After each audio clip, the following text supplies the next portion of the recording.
नमस्कार दोस्तों, आज की कहानी है माँ की अंतिम इच्छा।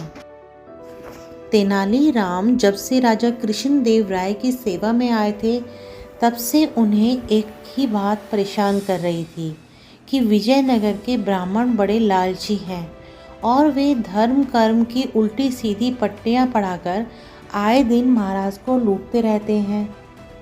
एक दिन महाराज कृष्णदेव राय ने सभा में बताया कि मरते समय हमारी माँ को आम खाने की इच्छा थी, मगर उनकी यह इच्छा पूर्ण न हो सकी।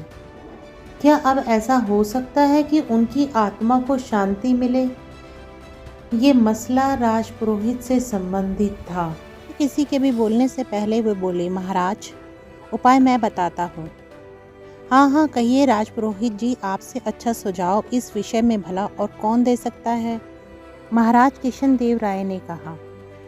महाराज, मेरा सुझाव तो यह है कि 108 ब्राह्मणों को एक एक सोने का आम दक्षिणा स्वरूप भेंट किया जाए। इसी प्रकार राजमाता की आत्मा को शांति प्राप्त हो सकती है।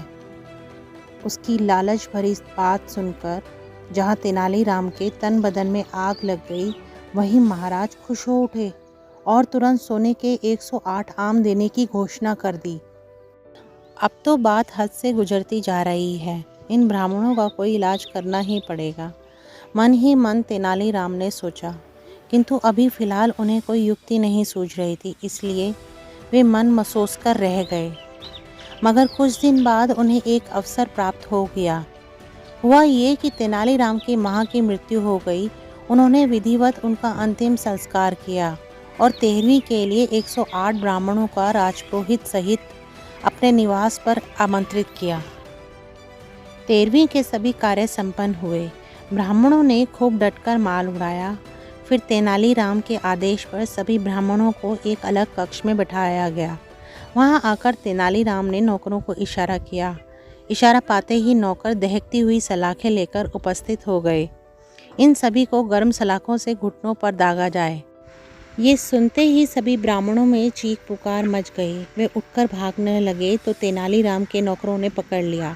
फिर एक एक करके सभी के घुटनों में सलाखें दागी गई। बात महाराज कृष्णदेव राय तक पहुंची तो उन्होंने तेनालीराम को तलब किया और ब्राह्मणों के साथ की गई इस अभद्रता का कारण पूछा। तेनालीराम ने कहा, महाराजा, दरअसल बात यह है कि मेरी माँ के पैरों के जोड़ों में दर्द रहता था। उन्हें एक वैद्य ने बताया था कि उनके घुटने लोहे की गर्म सलाखों से दागे जाएं तो उनका रोग जाता रहेगा, वरना 7 जन्म भी पीछा नहीं छोड़ेगा। उनकी यह इच्छा पूर्ण होने से पहले ही उनकी मृत्यु हो गई। तब मैंने यह रास्ता अपनाया। जब ब्राह्मणों को सोने के आम दान देने से राजमाता की अंतिम इच्छा पूर्ण हो सकती है, तो क्या इस प्रकार मेरी माँ का रोग दूर नहीं हो सकता? तेनालीराम की बात सुनकर सब कुछ समझकर महाराज हंस पड़े, जबकि राजपुरोहित सहित सभी ब्राह्मणों के सिर शर्म से झुक गए। किसी के जाने के बाद उसे सच्चे दिल से श्रद्धांजलि देना, अर्थात शुद्ध संकल्पों की श्रद्धांजलि देना। जब हम किसी के गुणों और कर्तव्यों को याद करके उससे प्रेरणा लेते हैं, तो वही सच्ची श्रद्धांजलि है। जाने अनजाने अगर हमने किसी को दुख दिया है या हमारे किसी कार्य से उनको दुख मिला है, तो सच्चे दिल से प्रायश्चित करना ही, रियलाइजेशन करना ही और फिर परिवर्तन करना ही सच्ची श्रद्धांजलि देना है। ओम शांति।